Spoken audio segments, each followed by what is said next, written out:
एक unique product है, और यूनिक प्रोडक्ट सिर्फ इसलिए नहीं कि ये कंपनी में पहली बार आया है, इसीलिए है कि इंडिया में पहली बार है, राइट। बहुत यूनिक है। ये क्या यूनिक है इसके बारे में हम डिटेल में जानेंगे। सभी तैयार हैं एवरीवन? Yes sir. ओके, मेरी वॉइस पूरी क्लियर है? क्योंकि मैं पहली बार लैपटॉप में कर रहा हूं, इसीलिए मुझे कोई आइडिया नहीं है। बिल्कुल सर, बहुत क्लियर है, क्लियरली आ रहा है। Thank you, thank you. So देखिए, ये जो गोल्डन एलिक्सर नैनो करक्यूमिन की हमें जरूरत क्यों पड़ गई, इसकी क्या जरूरत है, इसको इसीलिए जरूरत है कि आज हमारे भारत के अंदर एनसीडीज यानी नॉन कम्युनिकेबल डिजीज के वजह से हर साल 58 लाख लोगों की मृत्यु हो जाती है। 58 लाख लोगों की। एनसीडी मतलब क्या होता है? नॉन कम्युनिकेबल डिजीज मतलब ऐसी बीमारी जो बीमारी छूने से नहीं फैलती हो, यानी आप किसी को छुएंगे तो उससे नहीं फैलता, उसको कहते हैं नॉन कम्युनिकेबल, यानी जो कम्युनिकेबल नहीं होता है टच करने से, छूने से किसी को। जैसे डायबिटीज, डायबिटीज अगर आपको है, आप किसी को छूते हैं तो उसको डायबिटीज नहीं होता, या किसी को डायबिटीज है आपको छूता है तो डायबिटीज नहीं होता। किसी को कैंसर है तो आपको छूने से आपको कैंसर नहीं होता। तो कैंसर और डायबिटीज क्या है? Non communicable disease. जैसे हार्ट अटैक है, हार्ट का फेल होना, कार्डियोवास्कुलर डिजीज कहते हैं। किसी को अगर हार्ट का प्रॉब्लम है, वो किसी को छूता है तो किसी को दूसरे को हार्ट का प्रॉब्लम नहीं होता। तो हार्ट अटैक क्या है या कार्डियोवास्कुलर डिजीज क्या है? Non communicable disease. किसी की किडनी खराब है, वो किसी को छूता है तो उसको दूसरे का किडनी खराब नहीं हो जाता, राइट। तो सीकेडी जो है या किडनी डिजीज जो है वो क्या है? Non communicable disease, right. तो ये जो नॉन कम्युनिकेबल डिजीज, ये नॉन कम्युनिकेबल डिजीज के वजह से हर साल भारत के अंदर 58 लाख लोगों की मृत्यु हो जाती है।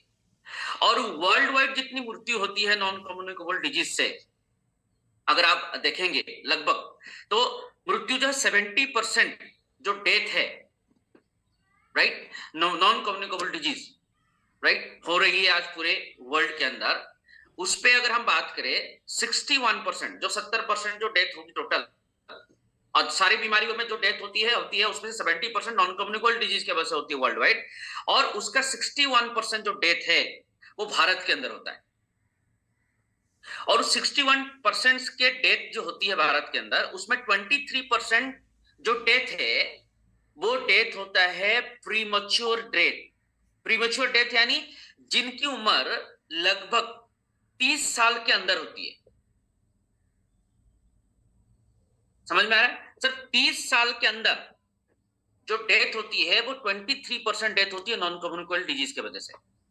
और बाकी रहा, अगर बात करें 55% जो डेथ होता है, जैसे कैंसर, डायबिटीज, हार्ट डिजीज जैसे करें, तो 30 से 69 केस के अंदर, ग्रुप के अंदर ये डेथ होती है,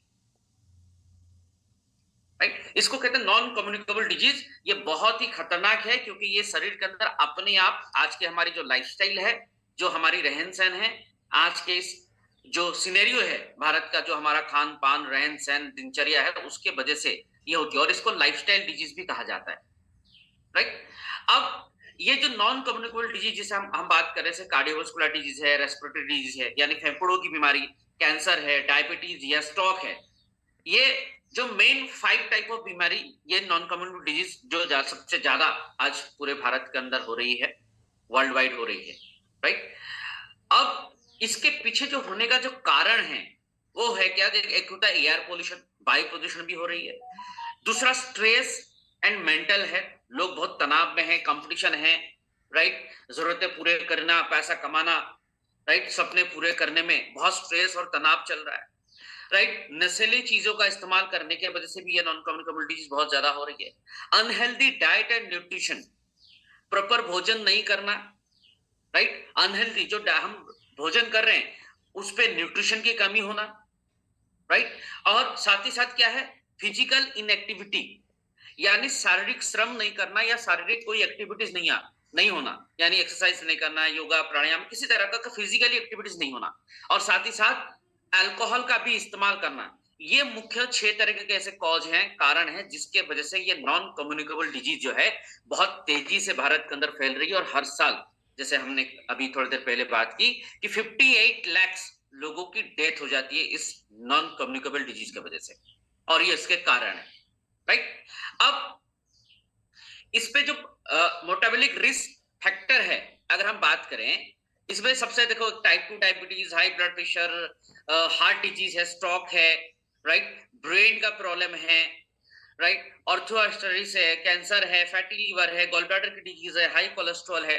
अगर हम इस तरह से बात करें, ये बहुत तेजी से, या ओबेसिटी है, ये बहुत तेजी से मोटाबॉलिक जो हमारा रिस्क फैक्टर होता है, इसकी वजह से ये सारी बीमारी हो रही है, हमारा शरीर का जो मोटाबॉलिक रिस्क फैक्टर होता है। और आप ऐसे देखें तो ग्लोबली जो डेथ होती है 19% डेथ, आप बिलीव नहीं करेंगे कि ये मोटाबॉलिक रिस्क के वजह से, फैक्टर के वजह से, सिर्फ ब्लड प्रेशर से 19% लोगों की ग्लोबली डेथ हो रही है। और ये हो क्यों रही है? ओवरवेट की वजह से, जो हमारा रहन सहन, नॉन कम्युनिकेबल डिजीज, रहन सहन, खान पान, लाइफस्टाइल, तंबाकू हो गया, अल्कोहल हो गया, स्ट्रेस हो गया, इसकी वजह से ओवरवेट हो रहा है और ओबेसिटी बढ़ रहा है। और इससे क्या हो रहा है, हमारा ब्लड ग्लूकोज भी राइज कर रहा है, राइट। तो ये बहुत बड़ी चीज है, हमें इसको समझने की जरूरत है। ये धीरे धीरे धीरे धीरे बहुत तेजी से नॉन कम्युनिकेबल डिजीज जो है बहुत तेजी से ये स्प्रेड कर रहा है और ग्रो हो रहा है। और आप जानते हैं 2025 आते आते WHO का ये कहना है भारत के अंदर सबसे जो बड़ी 2 बीमारी होगी वो होगा डायबिटीज और कैंसर। और आने वाले 5 साल के अंदर सबसे ज्यादा जो मौतें होंगी वो 4 बीमारियों में होंगी। एक है डायबिटीज, एक है ब्लड प्रेशर, तीसरा है किडनी डिजीज और चौथा है हमारा कैंसर। तो ये चारों के चारों नॉन कम्युनिकेबल डिजीज है। तो इसको हमें ठीक करना है, इससे हमें अपने आप को बचाना है और अपने परिवार को बचाना है।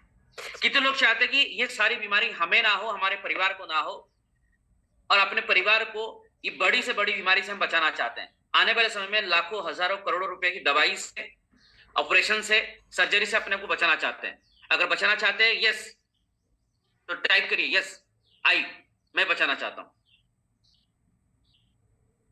टाइप करें।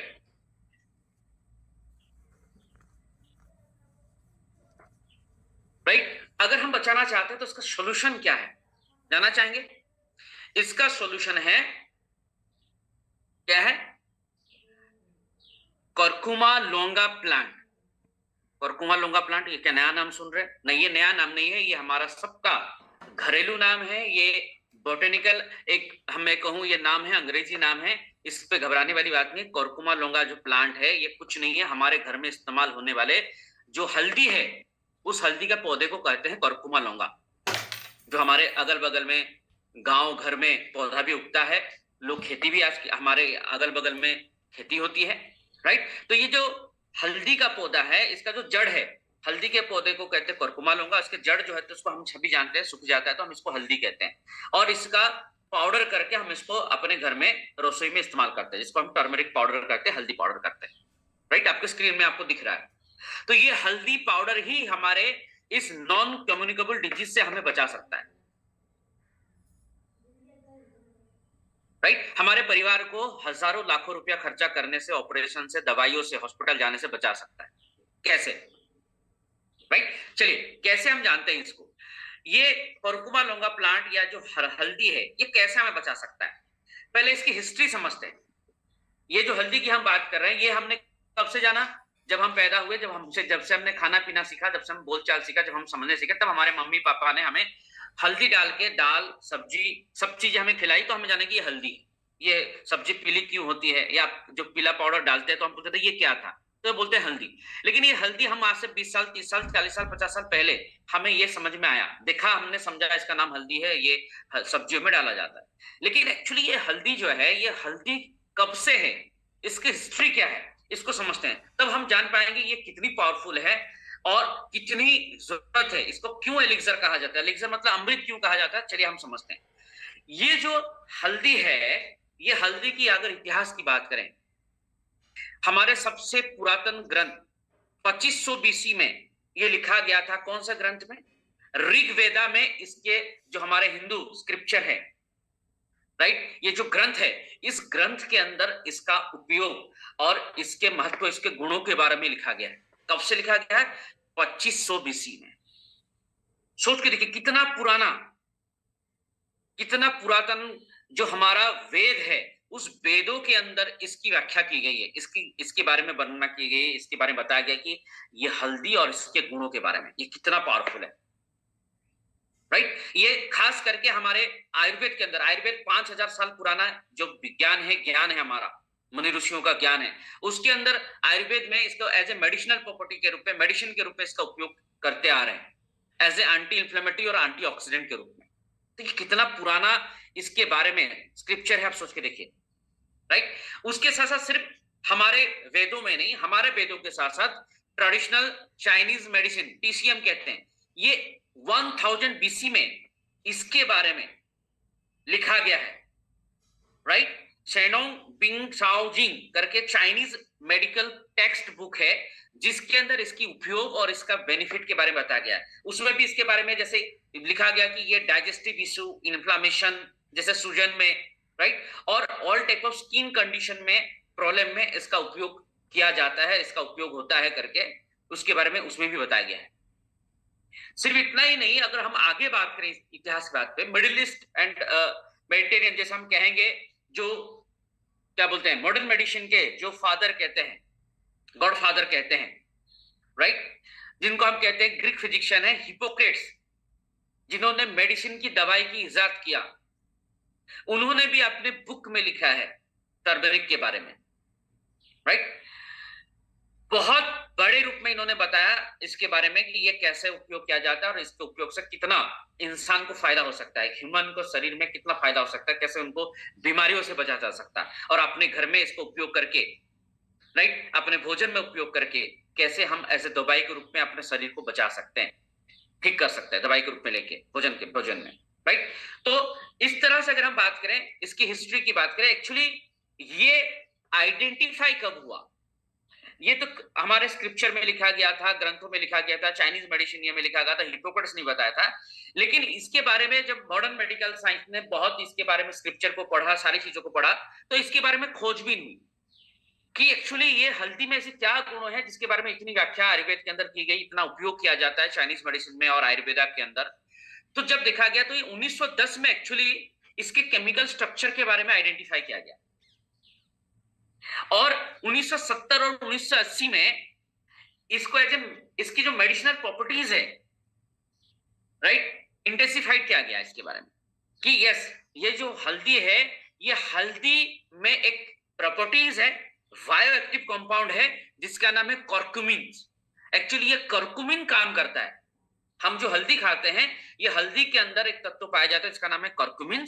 ये कर्कुमिन जो है वो एक्चुअली इंसान के अंदर हजारों बीमारियों को ठीक करने की ताकत रखती है।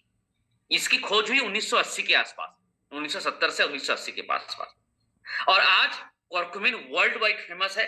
ये रिकॉग्नाइज है as a anti inflammatory, antioxidant and anti cancer properties के इसके अंदर रूप में आज ये बहुत ही फेमस है, और इसके साथ साथ इसके बहुत सारे और भी बेनिफिट है, राइट।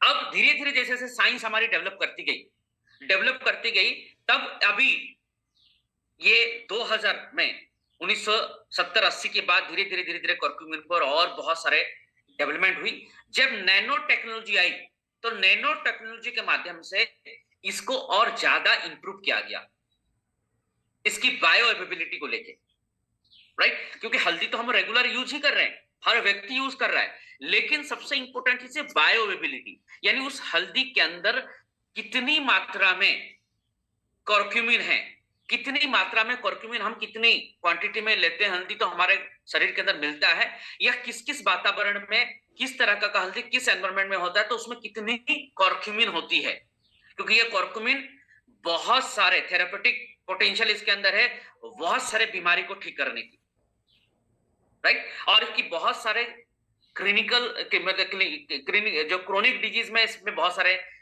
क्लिनिकल रिसर्च हो रहे हैं, और इसके बारे में बहुत सारे आर्टिकल, बहुत सारे इसके बारे में आप देख सकते हैं, रिसर्च पेपर है, आप ऑनलाइन पे जाके इसके बारे में पढ़ सकते हैं, राइट। तो आज जो कर्क्यूमिन है पूरा वर्ल्ड वाइड फेमस है, बिकॉज ऑफ उसके थेरेपेटिक जो पोटेंशियल है, जो वेरियस डिजीज को ठीक करने का, एक अलग अलग तरह की बीमारी को ठीक करने का, इसके इलाज वो वर्ल्ड वाइड फेमस है। और सबसे बड़ी चीज है कि लोग एक बड़ा कंफ्यूजन है कि सर कहते हैं बहुत सारे लोग, सर हम हल्दी क्यों खाते हैं? क्योंकि बहुत सारे कंपनी आज के डेट में आप मार्केट में जाएंगे तो बहुत सारे कंपनियां करक्यूमिन बेचती हैं। बहुत सारे पुरानी कंपनी 20 साल 10 साल 15 साल करक्यूमिन वो लिखा होता है, राइट। और करक्यूमिन जब लिखा होता है तो वो भी पीला कलर का होता है, लिक्विड फॉर्म में, कोई सारे कैप्सूल फॉर्म में। तो जनरली जो मार्केट के अंदर रिसर्च होती है, क्योंकि लोगों को करक्यूमिन का एक्चुअली डिफरेंशिएट लोगों को मालूम नहीं एक्चुअली है क्या। एक्चुअली टर्मरिक को ही करक्यूमिन समझते हैं, नहीं फ्रेंड्स। टर्मरिक जो है वो हल्दी पाउडर है। करक्यूमिन जो है उसी टर्मरिक के अंदर पाए जाने वाला एक बायो एक्टिव कंपाउंड है, एक तत्व है जिसको हम कहते हैं करक्यूमिन। और मार्केट में ज्यादातर जो कंपनियां करक्यूमिन बेचती हैं वो करक्यूमिन नहीं होता है, वो हल्दी का पाउडर होता है या फिर हल्दी का पानी होता है, और वो उसी को पिलाते हैं। और क्योंकि हल्दी के अंदर करक्यूमिन होता ही है तो थोड़ा बहुत वो असर कर जाता है, तो हमें लगता है कि हम करक्यूमिन ले रहे हैं।